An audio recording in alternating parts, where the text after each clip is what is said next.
More than 200 hours of analyzing data, how Hispanics impact the Southern Arizona market. You don't have to be Hispanic to be part of this boom. All you need is a commitment to that demographic of the new economy. And a new program designed to join businesses in the U.S., Mexico, and Canada. Sharing the markets, the people, the knowledge, the technology. So these are some of the main goals that we're having in signing this agreement. This is Arizona Week.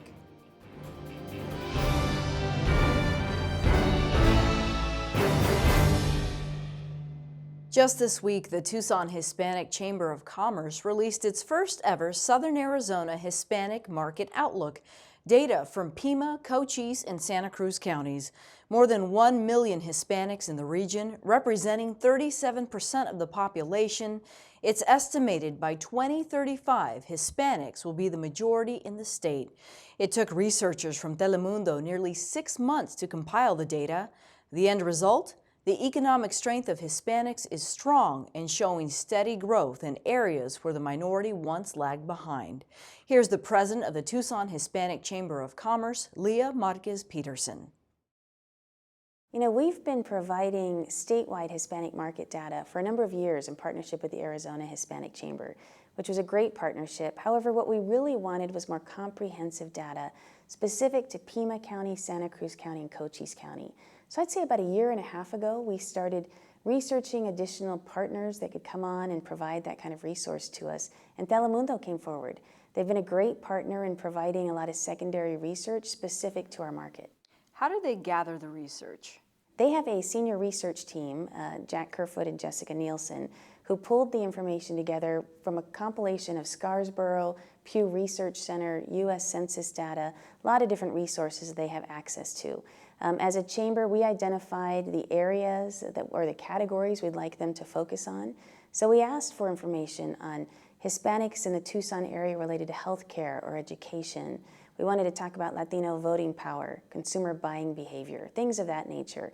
And so we worked with them throughout the process over the last year to really narrow down that information. So then you get the information, you analyze it, and what does it tell you about the Hispanic market in Southern Arizona? I think there's not a surprise that we're continuing to grow dramatically.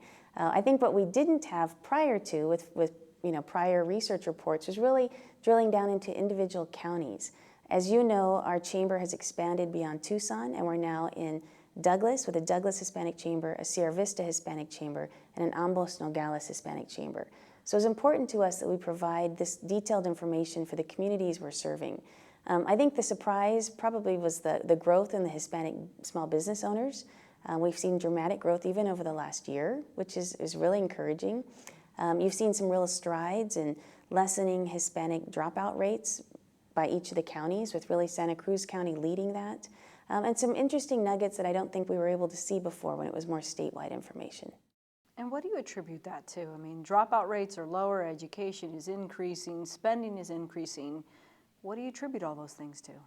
You know, that's a tough question. I think that as the economy gets better after this recent economic recession, jobs are getting a little easier to come by. You see a lot of job growth. You see reinvestment in the community. All of that plays into, I think, how the Hispanic business community is growing.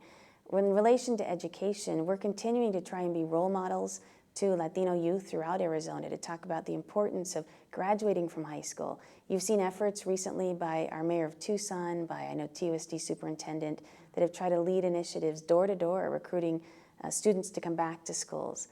There are a number of statewide initiatives that are focused on this, as there always have been. But I'm hoping that that message is slowly sinking in to a lot of the Latino youth that are in our community to realize how important it is to perhaps go into college and get a 4-year degree. On that note, also a lot of bilingual language in the household. So we're also seeing that the families are maintaining their roots and their culture. I mean, how would you define that? It's interesting, and this is anecdotal, but over many generations, you've seen a real flex of bilingualism. You know, I think there's a group, probably in their 40s, 50s or so, that are not as bilingual as they had been in the past because of pressures to be monolingual, to speak English in the classroom and at home and so on.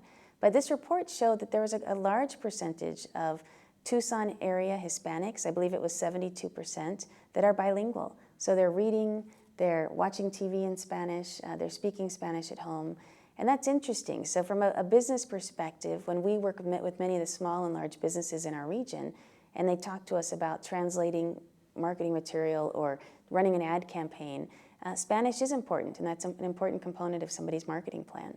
Part of the research also said that more Hispanics in the region they have health care now. They do. I mean, I think the Affordable Care Act has been positive in that aspect. I think there's still some, certainly, concerns with the cost and implementation of the program, but I think you see more of our Hispanic community having health care, and I think that's good. One of the numbers that I read that I have to ask if this is right, $38 billion in purchasing power in Arizona alone, is that correct? That is correct, and their estimations that this is going to grow to $50 billion within a few years. So, I mean, our point in the Hispanic Chamber is, regardless of industry or business you're working with, who doesn't want a piece of $40 to $50 billion in purchasing power? And where in your business plan or marketing plan are you focused on this dynamic demographic, the Hispanic community? Within a few years will be a majority of the state of Arizona. So I think all of these data points are important to stress to our region and our state. Is there more that businesses could be doing to lure the Hispanic shopper, the Hispanic purchasing power? There is. I mean, we differentiate between Hispanics in Arizona and Mexican nationals. Oftentimes we'll do presentations on both in terms of how you recruit Mexican nationals as potential consumers in your business. But with the Hispanic community here in Arizona, absolutely, I think there are cultural sensitivities, there's outreach. We often talk about the face-to-face relationship many of us do in terms of doing business. We have a reputation in our community as a Hispanic chamber for doing a lot of events, and we do. But we do that because we believe in that face-to-face marketing. You do business with your friends, and I think that's relational, and that's something that certainly is prominent in the Hispanic community. You said that the number of Hispanic-owned businesses is growing. There's more support, is that the case? I think that could also be the case. I also think a challenging economy means that oftentimes people might have a full-time job and start a second business. We do see a large number of businesses starting that way. Unfortunately, though, access to capital is tougher than ever now. So getting your business started might often mean borrowing from family or friends. In the past, people might use home lines of credit or credit cards, and you don't see that as often. So, I mean, as a chamber, we've even attempted to tackle that with working with our member banks and credit unions, and then ultimately, we've just launched a new asset-based lending program through Credit Junction to help businesses who are hard to come by with loans. This is an exciting report based on what you're saying. So when you look at these numbers and the data, what are you most proud of and maybe looking forward to in the future? This report is very meaningful to us. The fact that we can drill down into our community, into Pima, Santa Cruz, and Cochise counties is very, very important. What we hope to do is kind of change that media message. A lot of times when you see the Latino community depicted in the media, whether it's TV or print and so on, it's negative stories, focusing on poverty and crime and things of that nature. If we can highlight key components of this report that focus on the incredible purchasing power, consumer buying behavior, some really positive trends going on, I mean, that will be a real win for our chamber and for our community. We'll take another look at the report released later in this show, but first, a new networking resource for businesses along the border. Connect Bien is a free online platform that connects entrepreneurs and organizations in the U.S., Mexico, and Canada. The program was unveiled 2 weeks ago. Here's my interview with Rodrigo Alpizar, the national president of Canacintra, known in Mexico as the National Chamber of Industry Transformation. Rodrigo, thank you for being here. No, thanks for your invitation. Tell me about this program, this idea to connect both communities when it comes to business. Why is it needed? Because as you know, both countries, and especially Arizona and Sonora, are states that are having a very complementary economies. But what we had noticed is that sometimes even that there are really good opportunities for making this business, there is not enough articulation of the business. So we need to make a matchmaking community in which we can really help to increase the business opportunities, and of course trying to be sharing the markets, the people, the knowledge, the technology. So these are some of the main goals that we're having in signing this agreement. So it's networking with each other, a chance It's, to build. yes, it's intelligent, it's, I can say, a smart networking. How important is it for Mexico to know what's going on in the U.S., for the U.S. to know who's there, and for those businesses to be friends and to share connections? Yeah, it's very important because, as you know, since 1994, when Mexico signs all this NAFTA, the North America Free Trade Agreement, we are very, Mexico really has a good development of the economy based on the export industry. If you know, in 94, for example, our main incomes of dollars was 70% was from oil industry. Now it's different. Now it's almost 80% of manufacturing industry, and the oil industry goes down. So that is why we are very interested to increase and keep increasing, not only in the big companies, but also in the small and medium enterprises that can be connected to make business. Some people might be asking, how strong, how healthy is the Mexican economy? What would you say? I can say that if you compare with other similar Latin American economies, we are really doing not so bad, because we are growing constantly right now at rates of 2.1% of the GDP each year. That is not bad. Mainly if we can see that the average of the growing in Latin America is 1%. So now that really it is making a really tough time, because some financial speculation of, you know, of the increment, increment of the reserve Fed rate. So all the markets are making a little bit very strange movements. So I think Mexico is going good in the relation. This different rate is helping us to improve our export capacity. So I guess that the rest of this year and 2016 could be good years if we take advantage of this economy situation. You're hopeful for the future, right? Yes, I'm hopeful because also United States economy is growing. It has a really good expectative for the rest of the year and the next year. So this, as you know, the main United States are our main partner, a commercial partner. So if United States makes good, also Mexico goes on the same direction. Great. Thank you so much. Is there anything else you'd like to add? No, just to say that we are very excited about signing this agreement, and we hope to come back later with some other group of enterprises by sectors and try to make these net meetings in live with live persons with very precise requirements, so we can try to do reality of this agreement. Last year, Arizona exported $8.6 billion to Mexico, and it's estimated visitors from Mexico spend more than $7 million in Arizona every day. Those figures come from the ArizonaMexico Commission, a cross-border nonprofit organization. Here's President of the Board of Directors, David Farca. It's a 56-year-old organization, very visionary at the time it was formed. It's had its ups and downs with different administrations, but it's an organization that's really been seen as a model, not only within other states in Arizona, but worldwide. We've had other countries come and see how the Commission operates and the success that it's had with its relationships with Mexico. So originally it was created to enhance the relationships with the state of Sonora, our neighbor to the south. And what we're trying to do now is follow industry. Industry has gone beyond Sonora. The relationship with Sonora will continue to be at the top of our list, but we want to look further. There's some strengths that the state has, like in the aerospace industry, in mining industry, in automotive industry, that are in regions like Querétaro, in regions like Baja, maybe Chihuahua, and they're already there. Our largest company, publicly traded company in Arizona, Avnet, has plants in Jalisco. P.F. Chang's, another Arizona-based company, has 28 restaurants throughout Mexico.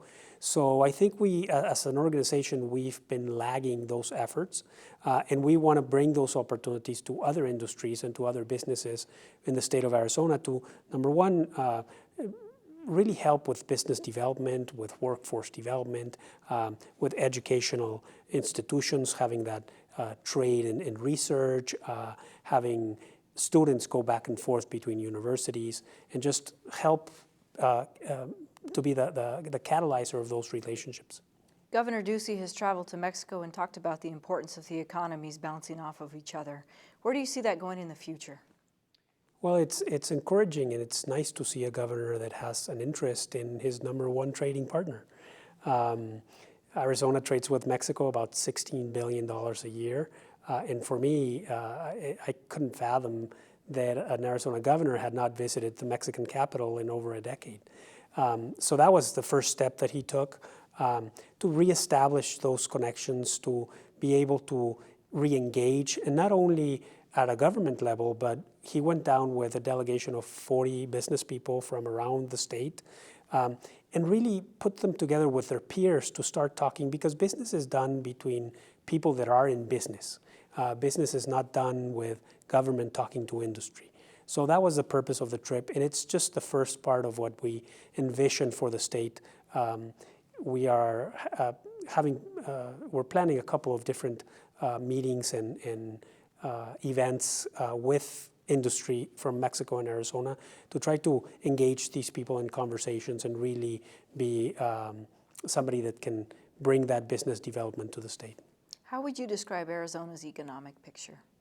Very encouraging. I think we have a very unique geographical location, which in the world economy, it's privileged. Being a border state, it's a huge advantage, not a disadvantage. And it's as a region, I don't think, or I would find hard to think about another place that would rival us geographically compared to world economics. Also, often we hear that the economies of both countries really dictate what happens here in the U.S. Is that a true statement? Yes, in a sense. It's definitely a collaborative effort. It's something that as a region, we have to develop together. Arizona is a huge trading partner with Mexico. Do you see that relationship continuing and growing, going back to that mission that the organization had back 56 years ago? No doubt. Just in the last quarter, exports and imports from and to Mexico have grown by over 20%. That's the expected annual growth as well. Yes, it's their number one trading partner with $16 billion of trade. But if you put things into perspective, that represents only about 8% of what Texas trades with Mexico. There are states like Michigan and Illinois that trade more with Mexico than Arizona does. So there's a lot of room to grow. Mexico's a growing economy. It's middle class with purchasing power and liking goods that are manufactured in the U.S. It's larger than the entire population of Canada. So as a consumer market for Arizona companies, it's a prime market. And now back to the Hispanic market outlook. The Tucson Hispanic Chamber of Commerce released its report on Tuesday, and the keynote speaker at the event traveled in from Austin, Texas. Mark Rodriguez, the immediate past chairman of the U.S. Chamber of Commerce, thanks for being here. You're quite welcome. Tell me about the Tucson market. It's up there with other chambers throughout the country. Most definitely, and it's the reason I came today. I like to go where the action is. There's a lot of action here with your Tucson Hispanic Chamber. The event theme is Hispanic Market Outlook, and I'm going to talk a little bit about what that means on a national level, but it's also specific to Tucson as an area that is growing, that has a significant Hispanic entrepreneur spirit. It has corporations that understand the economics of the new demographic, and its proximity to our neighbor, Mexico. All that together makes a pretty interesting formula, and I'm glad to spend time here today, all day, really, here in Tucson, as immediate past chair of the United States Hispanic Chamber of Commerce. What is it about the Hispanic population in the country that is just booming with that entrepreneurial spirit that you're talking about? If you look at unofficial statistics, show an Hispanic entrepreneur rate of 3 to 1 in the country. 1 is everybody else. Your immigrant entrepreneur rate is 6 to 1. 70,000 Latinos turn 18 every month. So if you're the VP of Ford, if you're the VP of Dunkin' Donuts, if you run the Republican National Committee or the Democratic National Committee, you're not going to be working long if you don't pay attention to those statistics. And that's what's going on a national level. The Hispanic entrepreneur is more than a market. It's about the commitment to diversity. It's about the commitment to a new economy. I used to say the new demographic a lot. It's pretty obvious we are the new demographic as a population. I've changed that a little bit. I like the phrase the demographic of the new economy. With an entrepreneur rate of 3 to 1, you have a new economy. We are paying those bills for Americans' economy, and we're going to pay the future bills for America's economy. Hotbeds such as Tucson and the Arizona economic market, in spite of previous controversy, is booming, and as it should be. Economic opportunity for all. How does the border economy play a factor into what you're talking about? The border economy, although very political, that's why I say trade with our neighbor, business with our neighbor. I don't even say international trade, okay? Being from Texas, it's something that we've done well. Arizona has had, due to some previous controversy, chambers of commerce, like the Tucson Hispanic Chamber of Commerce, Leah Marquez Peterson and her professional staff, her fantastic leadership and volunteers, don't view that as a challenge. They view it as an opportunity. And I'm just so enlightened and happy that other chambers have their logos up on the website of the Tucson Hispanic Chamber of Commerce. So what you see is a competitive advantage from Tucson to this border, which really is just a checkpoint on business with our neighbor. Who is the Hispanic entrepreneur? What does he or she look like? And it's all shapes, colors, sizes. There's the non-Hispanic entrepreneur that wants to be the Hispanic entrepreneur. Hispanic entrepreneurism is a spirit. It's a commitment. Yes, we have to pay quarterly taxes, but we're creating jobs every single day we go to work. However, as a culture, we see things a little different, right? We're used to a little bit more drama. We're used to 40 people at our house on Thanksgiving. We're used to going a little further for that older generation, which is definitely part of our growing population. However, you don't have to be Hispanic to be part of this boom. All you need is a commitment to that demographic of the new economy. And I think your major corporations are starting to realize that day in, day out. We're changing as a country. We're changing as an economy. And we have to stay on the football field, stay committed to that work. And it takes work. An entrepreneur knows exactly what a long day means. Can, whether it be local, national business, can they afford to ignore the Hispanic shopper? I don't think social, cultural, or political components of this country can ignore the Hispanic population simply because they can't survive without the Hispanic population. I mean, the unofficial result, 70,000 Latinos turn 18 every month. We're the fastest growing segment of America's population. The non-Hispanic white population will no longer be 50% by the year 2042. With people like me having 4 daughters, I think we're going to hit that number quicker. But it's a spirit and a commitment that many people in this country are dedicated to, in spite of the controversy, in spite of the rhetoric, in spite of the challenges that are out there. What we're looking at is opportunity. What we're looking at is creation of wealth. we're looking at opportunity, creation of jobs that definitely benefit the whole economy, for example, of Tucson and southern Arizona. But the Hispanic entrepreneur is also benefiting the whole American economy. We're paying the bills. Are Hispanics still skeptical of getting into the business world? Sure, I think, you know, if you talk to a couple of my tios and tias and primos, you probably, you know, it's a little scary, okay? Quarterly taxes. That's, to this day, quarterly taxes scare the multimillionaire, right? It sure is gonna scare the entrepreneur. But we're just not establishing restaurants and panaderias. We're establishing technology companies. We're establishing service companies. We're definitely significantly in the financial services, insurance, and banking sectors. What I also see is a lot more Hispanic entrepreneur and interest in the hard sectors of oil and gas, the hard sectors of water resource development, billion-dollar train development in a state like California. You want to help a Latino buy his concrete? I mean, we're gonna be on this football field from now to the end of time, and it's changing, and we've got to change with it, and we have to be flexible, but we have to realize that commitment, like I was talking about, staying on the football field. What does the future look like? The future looks bright, but it's going to take a lot of hard work. What's so important in the business world, in my opinion, is staying on the football field. You're going to have to punt once in a while, right?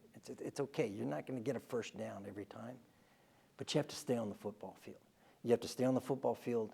We have to, the Hispanic entrepreneurs that are presently in business have to help bring up other Hispanic entrepreneurs. At the same time, we have to help each other realize that we don't have necessarily all the acumen that a mainstream entrepreneur has, but rather it be an excuse, let's help each other to get that acumen, to go see the banker, to write the business plan, to vote. You know, all of that is important. If we do that, the future is very, very bright. If you'd like to see the Hispanic Market Outlook Report, we've posted it on our website, azweek.com. And next week, join us as we explore rural health care in Arizona and how the closure of the Douglas Hospital will impact that community. For all of us at Arizona Public Media, I'm Lorraine Rivera. Thank you for joining us.